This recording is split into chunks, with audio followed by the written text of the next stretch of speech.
All right, let's dive right into this explainer because today we are unpacking what I honestly consider a silent epidemic hitting high-achieving corporate professionals right here in Singapore. We're going to explore that weird, confusing intersection of personal milestones, financial success, and why so many incredibly smart, capable people suddenly seem to just disappear from the corporate ladder right when everyone expects them to be celebrating. Picture this scenario for a second.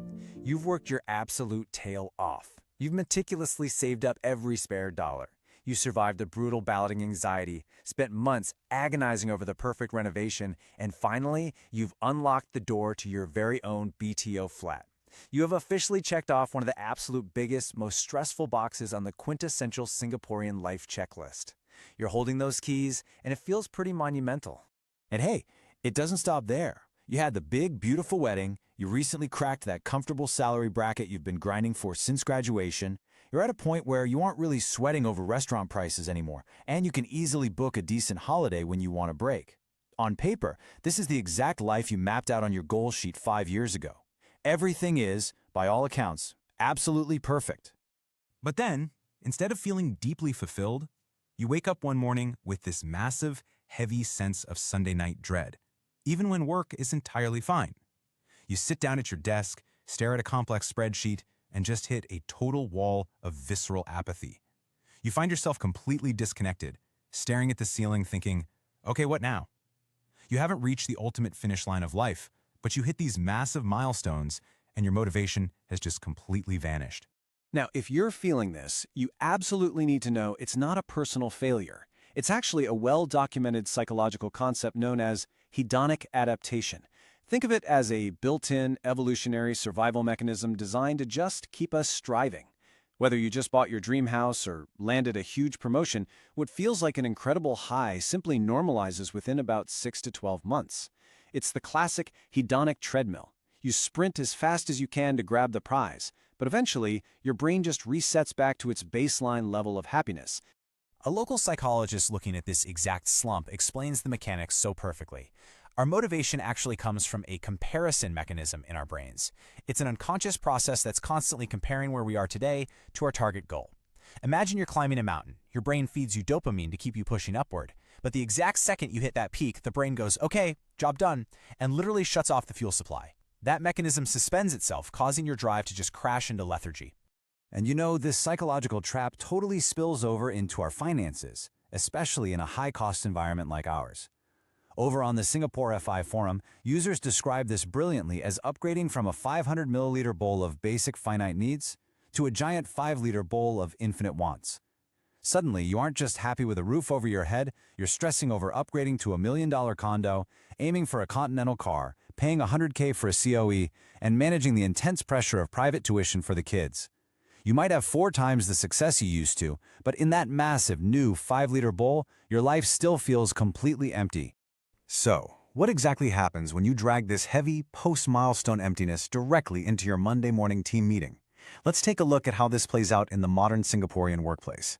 Because when that personal drive crashes, the impact on your career trajectory is huge, and honestly, it's almost always completely misunderstood by management.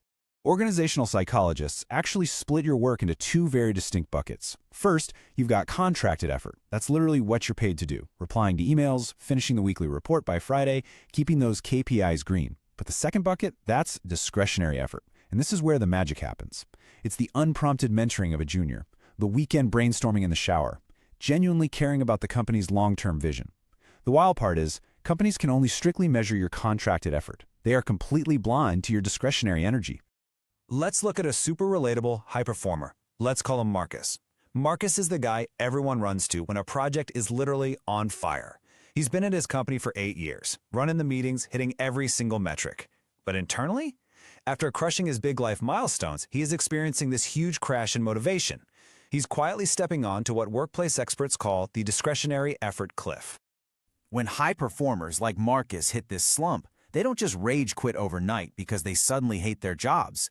It doesn't work like that. Smart employees actually fall through a predictable 3-stage process before they ultimately vanish from the corporate trap.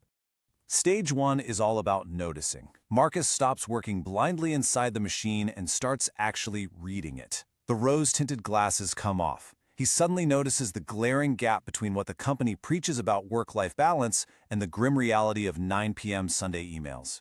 He realizes the talkers get promoted over the doers, and that the only real reward for good, efficient work is just more work. Once he sees those unwritten rules, Marcus slips straight into stage 2, withdraw. Now this is where the effort takes a sharp, totally invisible nosedive. The engine is running, but the car is in neutral. He still delivers flawless contracted work, meaning his manager is looking at a perfectly green dashboard. But all that unprompted, discretionary extra, gone. He stops speaking up in meetings, avoids the extra committees, and that deep care just evaporates. Look, he isn't suddenly being lazy. He's just actively rationing his energy. Because let's be real, navigating office politics, dodging credit stealers, and managing giant egos is incredibly exhausting. Every ounce of finite energy spent decoding this broken system drains him, until the question in his head subtly flips from, how do I look committed here, to, wait, is this actually building the life I want? When leadership eventually notices the quietness, they always jump to burnout or offer a random wellness day. But here is an amazing reframe for you. Marcus isn't having a breakdown, he's waking up. Falling off that cliff is actually a promotion the company didn't authorize. He is simply promoting himself to the CEO of his own energy and rerouting that discretionary effort away from the company's books, right back into his own life. And that massive shift brings us to stage 3, plan. This is where the heavy apathy suddenly turns into laser-sharp clarity and purpose. It's the final phase where the fall becomes a highly deliberate decision. Marcus stops spending his evenings trying to fix a culture that refuses to reward what he's good at and starts treating his career exit like a tangible, high-priority project. He literally opens a fresh notebook and writes down a structured 4-line exit plan. Let's break down exactly what goes into this notebook, because this is the tactical blueprint for safely detaching and finding real purpose beyond your current job. That's his runway number. We're not talking about retirement money here, we're talking about transition money. He calculates the exact financial figure, say 6 or 12 months of living expenses, that he needs in the bank to walk away without panicking. Why? Because without the math, an exit plan is just a stressful daydream. Knowing your exact number completely removes the fear. Line 2 is the skill. Since Marcus is no longer sacrificing his weekends to the company, he pours that reclaimed mental energy into building a hard skill that holds immense value completely outside the walls of his current employer. Whether it's specialized consulting, writing, or coding, he's actively using the time he used to give to his boss to build independent leverage for himself. Then we have line 3, the name. He makes a hard commitment to add one new person to his network every single month who has absolutely zero connection to his current company.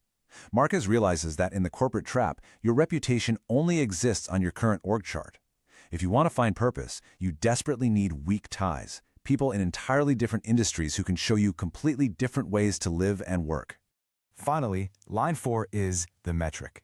This is honestly a profound rejection of the whole system. Marcus tosses out the corporate performance review. For 8 years, his entire self-worth was tied to his year-end rating. Now, he creates his own scorecard. A 5 out of 5 now means being truly present at family dinner, actually having the energy to hit the gym, and feeling aligned with his daily work.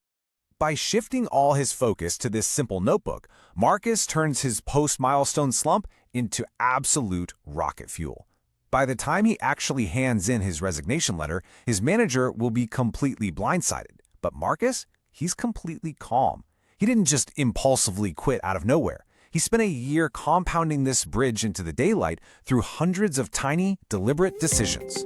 So if you're sitting there feeling that post-milestone emptiness right now, and you find yourself quietly withdrawing your extra effort at work, you've got to ask yourself a really tough question.